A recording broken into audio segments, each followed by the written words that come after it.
Bien bonjour, aujourd'hui je vais lancer le travail pour les 3 semaines à venir.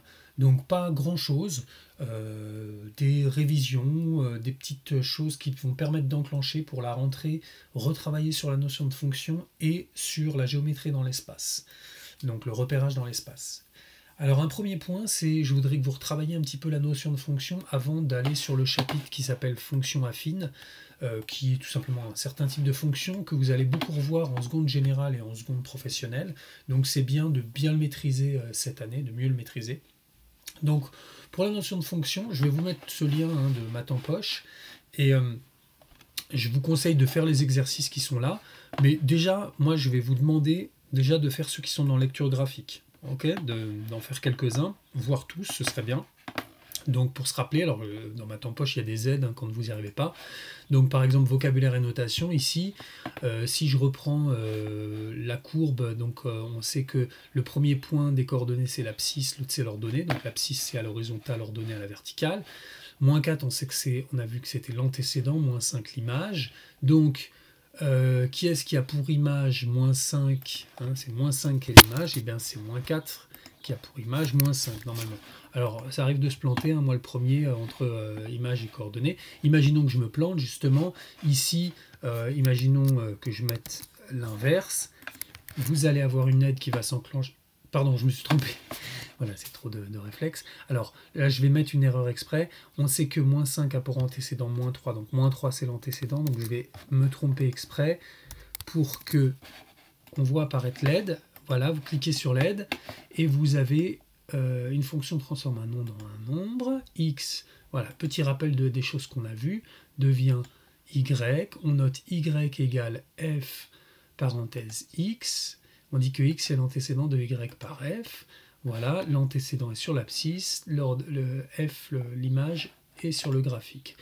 Et là, vous avez un exemple qui vous parlera un peu plus. Donc avec ça, vous pouvez tout faire. Vous avez d'autres exercices, point de la courbe, voilà. Je vous laisse vous entraîner à tout ça. Alors, la deuxième chose que je voulais voir, c'est la notion de repérage dans l'espace. On va commencer par le repérage dans un... qu'on va appeler dans un parallélépipède de rectangle ou dans un pavé droit, c'est-à-dire un repérage selon 3 axes. Donc les 3 axes sont ici, ça c'est tiré de votre livre, ils sont coloriés en rouge, bleu et vert. On s'imagine dans une salle de classe, par exemple, ou dans une chambre qui est sous forme de pavé droit. On peut donc se déplacer suivant la longueur, suivant la largeur, et aussi en vertical pour repérer un objet. Donc voilà un type de repère. Pour travailler ceci, je vais vous demander de faire 2 petits exercices pour essayer de comprendre. Donc celui-ci, je vous donnerai le lien. Vous avez ici une représentation dans l'espace avec un curseur, c'est le petit cube gris, qu'on peut déplacer en X, en Y ou en Z. Et puis, vous pouvez donc ajouter un cube à l'endroit où est le curseur. Voilà, si je déplace, voilà, j'ai mis un cube de couleur rouge, je peux le mettre en vert, je peux changer les couleurs. Je peux aussi rajouter une ligne en X, en Y ou en Z. Je peux rajouter carrément ce qu'on appelle un plan, comme un espèce de pan de mur en X, en Y ou en Z. Ok ? Alors, l'objectif ici de ce petit jeu, c'est non seulement de se repérer dans l'espace, mais ensuite aussi d'après de compter des volumes. C'est une activité que je fais faire au 6e en général.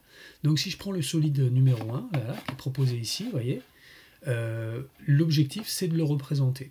Donc comment vous allez faire? Vous allez déplacer votre petit cube et vous allez essayer de le représenter, voilà, en...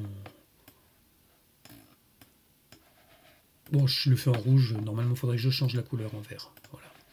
On va le changer. Hop.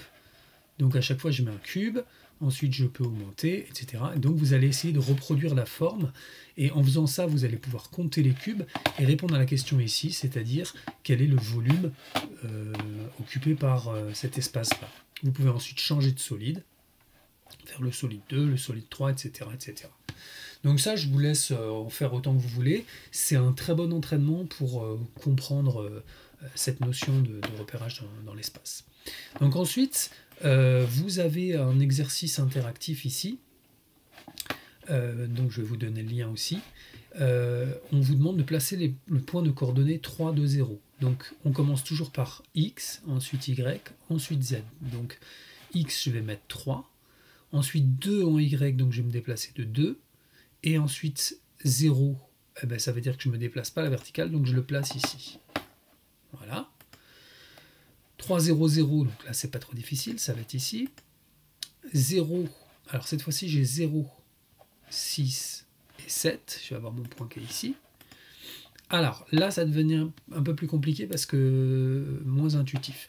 J'ai 4 et 6 et je remonte de 4. Donc le point on a l'impression qu'il est en 2, mais c'est parce qu'on a une vision dans l'espace. Voilà. Je vous laisserai essayer donc ces exercices-là pour un petit peu vous entraîner.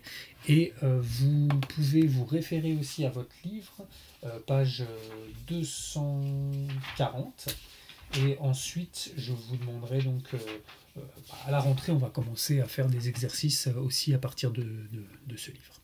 Voilà, je vous souhaite bon courage, de bonnes vacances, et puis donc organisez-vous, faites-le si vous voulez cette semaine pour rien avoir à faire pendant les vacances, ou la deuxième semaine. Voilà. Au revoir.